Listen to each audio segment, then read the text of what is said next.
Ini Mas, adakah tips khusus dari Mas Dinus terkait meditasi jika kita melakukan meditasi di tempat yang ramai, agar bisa mencapai ke titik keheningan itu bagaimana Mas? Ada tips nggak dari Mas Dinus? Di tempat ramai itu ya jangan, namanya meditasi itu jangan disengaja-sengajakan ya. Harus di tempat ramai, harus di tempat hening. Dimanapun kita berada, kita lakukan aktivitas spiritual. Makanya saya bilang tadi, spiritual itu ya memahami apa segala, entah itu di tempat keramaian, entah di tempat sunyi, kita bisa melaksanakan.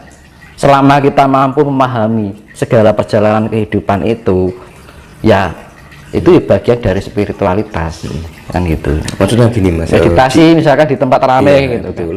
Bagaimana kita untuk mencapai titik keheningan? Ya sama aja kalau kita meditasi di tempat kuburan, kemana gitu loh, bedanya apa kan itu? Kan kuburan kan ya ramenya rame gaib, Iya. Iya kan, untuk melatih mentalitas kan gitu kan. Ya nggak masalah, tapi dasar pokoknya harus keheningan dulu. Itu. Dan nanti kalau orang yang masih awam langsung belajar di tempat keramaian nggak bisa. Sebenarnya gini, kita melatih ketenangan di dalam keheningan. Misalkan aku pernah bilang melek bengi, kan gitu, melek malam. Itu apa? Biar kita bisa. Karena gini, ketika kita melek malam sendiri, otomatis yang diajak bicara adalah diri kita sendiri, ya kan? Makanya ketika kita sering berbicara dengan diri kita sendiri, itu membuat kita semakin cerdas. Ya akhirnya tidak mengerti menjadi mengerti, ya kan? Introspeksi diri, perenungan diri, pemahaman diri, kekuranganku apa, ya kan? Kira-kira emosionalku tingkat sekarang itu seberapa harus saya kendalikan biar menjadi perilaku yang lebih baik lagi. Otomatis kan kalau orang ngobrol, makanya kan namanya rokok kan gitu kan, ngobrol dengan diri kita sendiri, perenungan kan gitu. Makanya kan ada 3 kon, heneng hening, heneng hening, heneng henung hening kan gitu kan. Heneng dulu, henung, merenung, baru hening kan gitu. Lah kalau kita sudah melatih keheningan itu, kita latih terus tiap hari, jangan dibatasi yang namanya perjalanan spiritual. Itu kan suatu pertanggungjawaban dan kepengabdian kita, bahwa kita diberikan raga, ya, diberikan roh, diberikan jiwa, ya kita pelihara. Makanya kan yang spiritual, yang namanya artinya spiritualitas itu makna hakikinya adalah pemeliharaan. Pemeliharaan diri kita sendiri, juga memelihara alam semesta. Makanya kan ketika kita memelihara diri kita, sama juga kita memelihara alam kita dan memelihara Tuhan yang sudah dijawantahkan di dalam diri kita. Sifat-sifat Tuhan itu ketika kita merasakan keberadaan Tuhan, maka sifat-sifat Tuhan itu akan menyatu dengan diri kita, ya. Akhirnya Pak, orang kalau sering meditasi, kita merenungi merasakan keberadaan Tuhan di dalam diri kita, ya akhirnya apa, kita mencapai tingkat yang sifat-sifat Tuhan itu tadi, punya jiwa kasih sayang, ya kan, ingin menyakiti nggak, istilahnya ingin menyakiti pun aja nggak mau, kita ngomong aja kita mikir, ngajining diri ono ning lati, ya kan. Makanya kan orang Jawa bilang gitu, ajining diri ono ning lati. Makanya orang Jawa orang mau berbicara aja dipikirkan, dirasakan dulu, kira-kira omonganku menyakitkan buat orang lain atau tidak, dan kira-kira omonganku itu bila ditujukan kepada aku, kira-kira apa yang saya rasakan, kan gitu. Jadi mawas diri itu seperti itu Mas. Jadi sebelum kita melakukan tindakan pada orang lain, kita pikirkan dulu tindakan kita yang ditujukan pada diri kita, kira-kira enak enggak gitu. Ya. Mas, ada yang bilang bahwa Tuhan itu adalah wujud kesadaran murni manusia. Bagaimana pandangan Mas? Nah, itu tadi ya, saya bilang itu tadi, kesadaran murni itu kita bisa menyadari keberadaan, merasakan keberadaan Tuhan itu tadi. Ya sama aja toh. Iya. Kalau kita sudah merasakan keberadaan Tuhan di dalam diri kita, maka kita akan mencerminkan sifat-sifat Tuhan itu sendiri. Tapi kalau belum bisa mencapai itu, ya kita masih mempunyai sifat arogansi, sakarepe dhewe, kita nggak sengaja kata-kata kita menyakiti hati orang lain, ya kan? Rasa pangrasa tidak ono. Ibarat kita mau mandi aja kita merasakan air yang terguyur di dalam tubuh kita, ya kan? Mau makan aja terima kasih ya Tuhan, mau minum matur nuwun Gusti, kan gitu. Nah itu baru orang yang namanya orang yang bener-bener Jawa, diarani yang bilang orang Jawa itu orang Jawa kan ngono. Nah Jawa ki artine ngerti kan ngono. Makanya dibilang orang mbah-mbah kita wong kok orang Jawa kan ngono. Iya ta? Iya. Berarti kan orang Jawa itu tempatnya orang yang mengerti itu. Tapi Jawa sekarang di situ dipandang inilah itulah kan gitu. Ya kan? Bagaimana banyak manusia yang menjadi aparatur hukum Tuhan. Bagaimana menurut Mas Tinus lihat hal ini? Maksudnya gimana? Kan banyak manusia yang menjadi aparatur Tuhan. Ya yang menjadi aparatur Tuhan itu pas sudah mengenal Tuhan kan gitu. Iya. Bagaimana Mas Tinus melihat hal manusia itu tidak diberikan hak untuk menghukum manusia sebenarnya. Betul. Ya kan?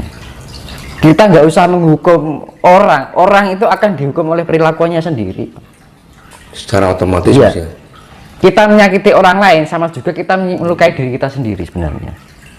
Iya, makanya hidup itu adalah hukum feedback, hukum cermin, hukum imbal balik.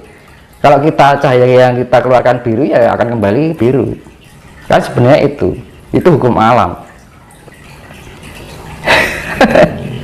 Jadi sebenarnya ya karena dibikin ya itu tadi, karena faktor kehancuran dunia itu karena apa? Karena sifat-sifat karsa yang tidak terkendali, budi mulia sudah tidak bisa membendung lagi ya.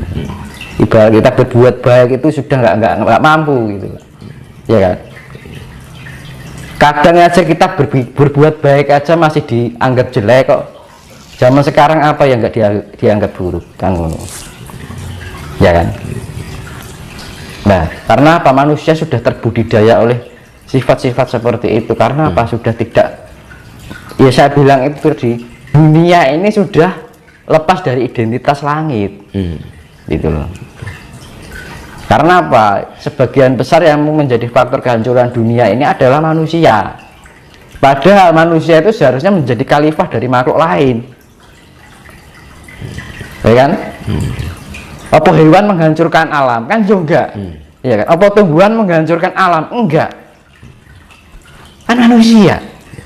Nah, di mata Tuhan sekarang hewan itu derajatnya lebih tinggi daripada manusia, kan gitu. Katanya manusia makhluk sempurna, ya kan?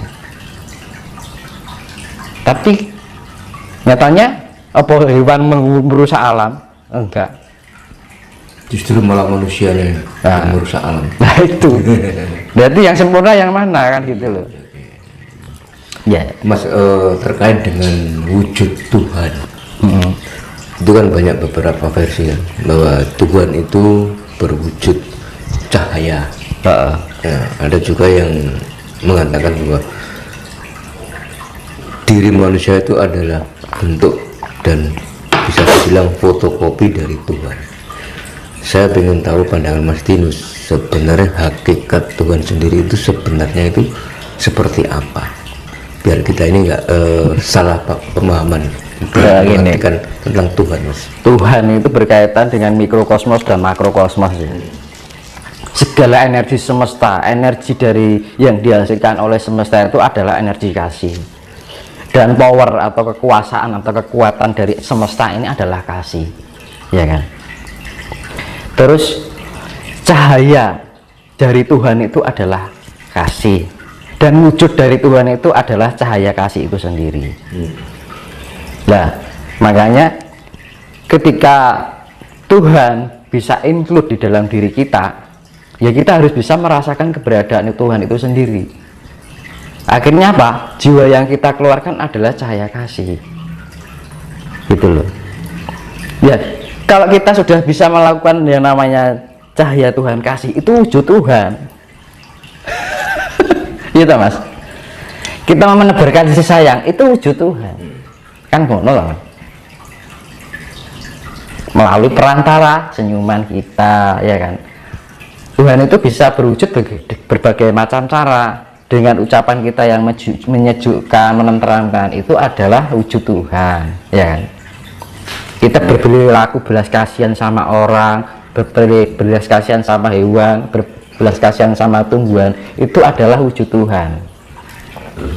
Itu makanya zaman sekarang kalau ada merasa dirinya benar tapi perilakunya tidak mempunyai jiwa kasih, ya percuma gitu kan, omong kosong. Makanya ya namanya keberadaan Tuhan itu akan terwujud ketika Tuhan terwujud di dalam diri kita, ketika sifat-sifat Tuhan itu include di dalam diri kita, dari perilaku kita, pola pikir kita, pola rasa kita, pola ucapan kita harus mempunyai sifat-sifat dari sifat Tuhan. Sifat Tuhan itu adalah lembut. Lembut itu yang diwujudkan dalam sebuah kasih. Makanya ketika kita Tuhan include di dalam kita, maka cahaya yang kita keluarkan ya cahaya Tuhan. Kan ngono. Jiwa kita itu loh Mas, pancaran. Kan ngono. Baratnya gini. Ini Tuhan. Ini cahayanya. Ya kan? Nah, ibarat ini matahari, ini pancarannya, ya. Ibarat ini mata air, ini pancurannya, kan gitu, Mas. Nah, kita harus menjadi pancaran dari Tuhan itu. Pangai jawantan dari sifat Tuhan. Kan ngono, Mas.